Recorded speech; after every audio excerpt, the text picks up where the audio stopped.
Shalom untuk kita semua. Firman Tuhan pada hari ini, hari perayaan Pentakosta, terdapat di Markus 16 ayat 15-20. Markus 16 ayat 15-20. Saya akan membacakan untuk kita semua. Mari saudara-saudara mengikuti dalam hati. Lalu ia berkata kepada mereka, "Pergilah ke seluruh dunia, beritakanlah Injil kepada segala makhluk. Siapa yang percaya dan dibaptis akan diselamatkan, tetapi siapa yang tidak percaya akan dihukum. Tanda-tanda ini akan menyertai orang-orang yang percaya. Mereka akan mengusir setan-setan demi namaku. Mereka akan berbicara dalam bahasa-bahasa yang baru bagi mereka. Mereka akan memegang ular, dan sekalipun mereka minum racun maut, mereka tidak akan mendapat celaka. Mereka akan meletakkan tangannya atas orang sakit, dan orang itu akan sembuh."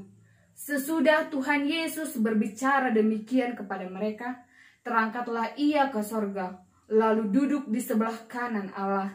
Mereka pun pergi memberitakan Injil ke segala penjuru, dan Tuhan turut bekerja dan meneguhkan firman itu dengan tanda-tanda yang menyertai. Demikian pembacaan firman Tuhan. Saudara-saudara yang terkasih dalam nama Yesus Kristus, hari ini ialah hari peringatan Pentakosta, yaitu 50 hari setelah kebangkitan Yesus Kristus. Topik pada hari ini yaitu memberitakan Injil kepada seluruh ciptaan.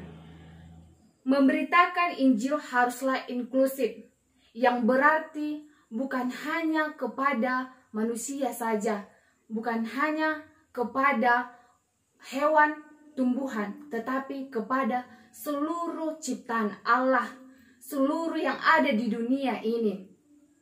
Di sini manusia mempunyai tanggung jawab untuk memelihara ciptaan Allah.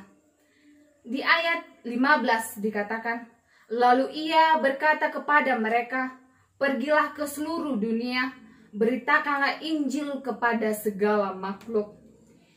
Di sini di ayat 15 ini, Yesus mulai memberi perintah kepada murid-muridnya, di mana murid-muridnya ini memiliki kewajiban dan tugas untuk memberitakan Injil kepada seluruh ciptaan, kepada seluruh orang-orang yang belum mengenal Yesus Kristus, yang belum percaya kepada Yesus Kristus.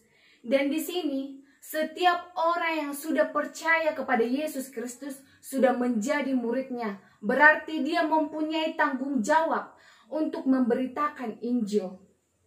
Di sini dikatakan, pergilah ke seluruh dunia.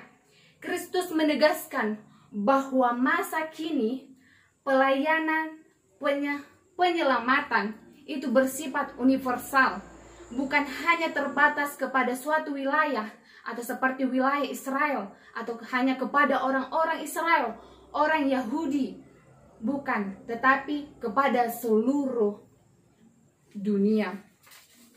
Di ayat 16 dikatakan di sini, siapa yang percaya akan dibaptis dan diselamatkan, tetapi siapa yang tidak percaya akan dihukum.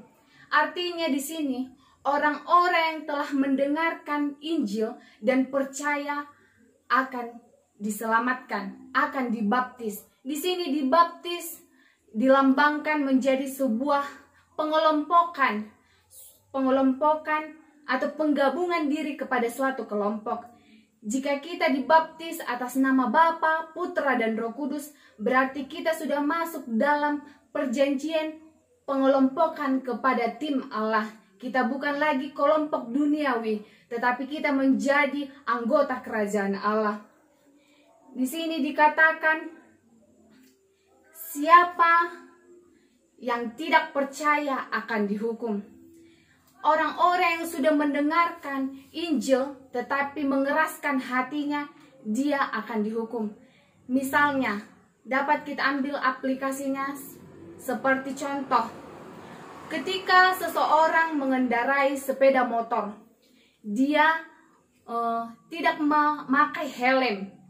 Padahal polisi sudah menegaskan bahwasanya sebaiknya ketika dia mengendarai sepeda motor, baiklah dia memakai helm. Tetapi dia tidak mendengarkan kata polisi itu. Dia melanggar seperti itu. Jadi ketika dia kecelakaan, dia mengalami geger otak. Di sini siapakah yang disalahkan?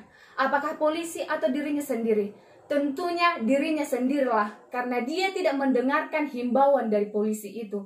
Demikian juga kita manusia pada saat ini, kalau kita sudah mendengarkan Injil, mendengarkan firman, tetapi kita tidak melakukan, itu akan membawa celaka kepada diri kita sendiri. Di ayat 17 dan 18 di sini dikatakan, tanda-tanda ini akan menyertai orang percaya, menjadi bukti bahwa berita Injil itu benar. Allah mengaruniakan tanda kepada orang percaya yang mau memberitakan Injil. Tanda-tanda ini tidak akan bekerja jika tidak ada pemberitaan Injil. Ketika Injil terlebih dahulu diberitakan, maka tanda-tanda ini mengikutinya. Seperti Yesus terlebih dahulu memberitakan Injil, baru tanda-tanda itu menyertainya. Di sini saudara-saudara, di mana firman disampaikan, di situ pula lah iman bertumbuh. Di ayat 19 dikatakan, setelah misi pengutusan ini, Yesus naik ke sorga dan duduk di sebelah kanan Allah. Saudara-saudara, dikatakan di sini, Yesus naik ke sorga dan duduk di sebelah kanan Allah. Artinya Yesus diberi mandat oleh Allah untuk menjalankan perintah Allah atas dunia. Di ayat 20 dikatakan, murid-murid patut melaksanakan apa yang diperintahkan Yesus untuk memberitakan Injil. Mereka memberitakan Injil dulu, kemudian Tuhan meneguhkan pemberitaan kepada mereka. Janji dalam ayat-ayat ini masih berlaku untuk gereja Tuhan pada saat ini, di mana tugas gereja pada saat ini melakukan misi, melakukan pengkabaran Injil keluar. Dan di sini ketika memberitakan Injil, dan tanda-tanda itu akan menyertai. Saudara-saudara yang terkasih dalam nama Yesus Kristus, di sini kita ditekankan untuk melakukan pemberitaan Injil kepada seluruh ciptaan Allah. Di sini pemberitaan Injil ini bukan hanya dilakukan seorang pendeta atau seorang penatua, diakones atau Bible Pro, tetapi kita semua yang sudah percaya kepada Yesus Kristus, kita mempunyai tanggung jawab untuk memberitakan Injil ini kepada seluruh ciptaan Tuhan. Saudara-saudara, marilah kita, saudara-saudara, menjaga, melestarikan lingkungan kita. Dan juga ini memberitakan Injil ini bukan hanya kepada manusia saja, tetapi ke seluruh ciptaan Allah ini, seluruh dunia ini, isinya haruslah kita lestarikan. Demikianlah firman Tuhan pada hari ini.